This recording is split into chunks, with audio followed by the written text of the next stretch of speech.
Welcome back to Bang For Your Buck TCG. Last two videos we talked about demand and supply. Now we're going to bring them together. Let's see what that looks like. So the perfect example to remember price will be a picture of a balance beam like this. On one side you have demand, on the other side you have supply. These two sides are closely connected. Sometimes demand changes. Sometimes supply changes.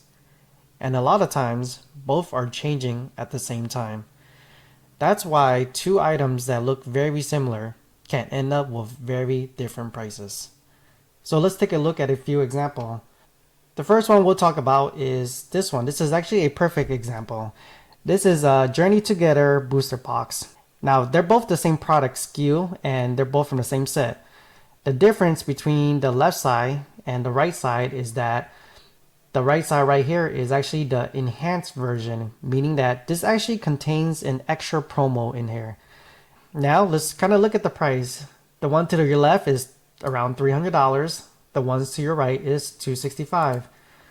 And the question you got to be asking yourself is, why is it that the product to the right, which actually has more, is worth less? The answer to that is because it was more limited supply. The box to your left was actually printed a lot less versus the box to the right.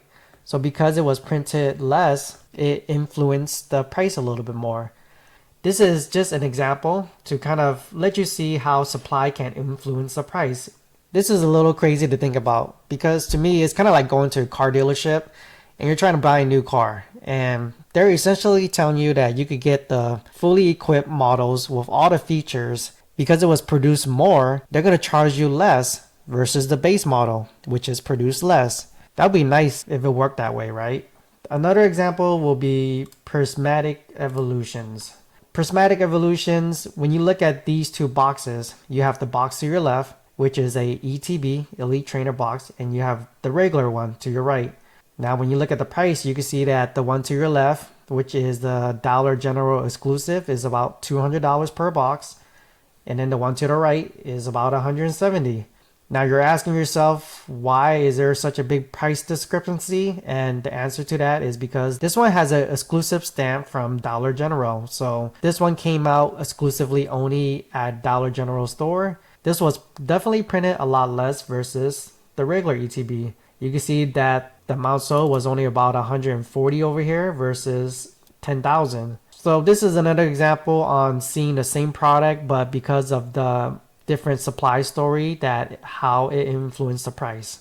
So we're going to take a different approach, looking at it at a different view now. And we'll mainly talk about Destined Rival for this part. So let's take a look here. Destined Rival ETB, the regular ETBs, just got a massive reprint. And if you look at the 1 year chart, this is kind of how it looks. It's been grinding up, and then ever since around 2 months ago, it started trending down. Maybe people kind of had a feeling or knew that there's going to be a reprint, so the price started dropping. The main purpose of this is to kind of emphasize the importance of understanding the product SKU. If you're investing or collecting Pokemon, I mentioned back in the supply video that it's very important to understand the different product SKU because not all products are printed equally. For Pokemon and the regular ETBs, I generally don't like to collect this product SKU until it's towards like the last year and a half or last year even, depending on the price point of course, but there's a higher chance that they're going to reprint this within the 3 years multiple times. And as you can see for Destined Rival, you could definitely see it. So it's been 1 year and they reprinted it one time, and you can see what it does to the price. The next product SKU is Destined Rivals, but the booster box. Booster box, you could see that it trended up a lot and then it went down a little bit because understanding the importance of the product SKU with booster box in Pokemon, they tend to trickle it down between wave 1, wave 2, and possibly wave 3.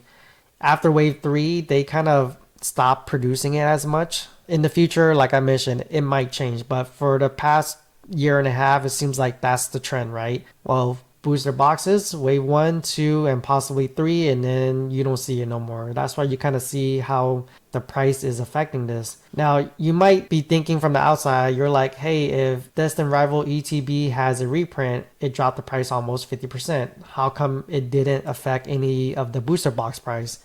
It's because it's a different product SKU. You know, it might affect the price per pack, but as far as the price for the booster box, it's been doing okay. And another SKU to kind of look at is the Destined Rival Pokemon Center ETB. For this, it's going to be the same concept like I talked to you about the booster box. It's understanding the product SKU. Well, Pokemon Center, we know that they release it on the Pokemon Center website, usually 1 or 2 waves. And then after that, they kind of start releasing it. And you can see it from the price. Kind of goes up and it dips a little bit, probably because there's a second release or third release coming. But generally, after the first couple of months, they don't really release these way too much. I have seen before that they did reprinted Prismatic Pokemon Center ETB, and I'll kind of show that chart in a little bit. But for this, you can kind of see same concept. It's almost identical to the booster box, right? You can kind of see that it trends up and then trends down as the second and third wave comes, and then it's just kind of slowly goes up. Now, this isn't to say to buy Destined Rival Pokemon Center ETBs because it's not going to be reprinted no more. You're still within that window. It's just more of a lower chance of them printing a Pokemon Center ETB. And booster boxes is more of it likely that they could reprint this. I think everyone's waiting for it. And I have heard that they did reprint it booster box in Europe. So, you know, that could have affected the price, you know. But all in all, when we're putting it together, we know that because Destined Rival is within the print window, that every product SKU has a higher or lesser chance of it being reprinted. Understanding that is going to help you decide which one you should get at what time.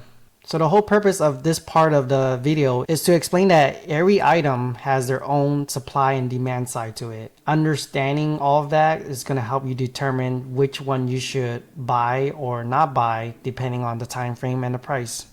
So when I'm trying to understand why one item costs more than the other, I don't stop at the price. I go back to the same questions. Why do collectors want it? The demand side. And how does it enter the hobby? The supply side. Because price is really the result of these two things. If you haven't already, I strongly encourage you to go back to watch the previous video. Understanding demand and understanding supply. Those are the fundamentals of everything we talked about today. The stronger your foundation is, the easier it is for you to understand why prices look the way they do. And if you're new to the hobby, don't worry if this all feels a lot to you right now. The more you practice asking these questions, the more naturally they'll become. Eventually, you'll start thinking about the demand, you'll start thinking about the supply. In the next lesson, we're going to put all this into practice. I'll walk through how I think about buying trading cards, when I buy them, and more importantly, why. That's it for today. Thanks for watching. I'll see you in the next one.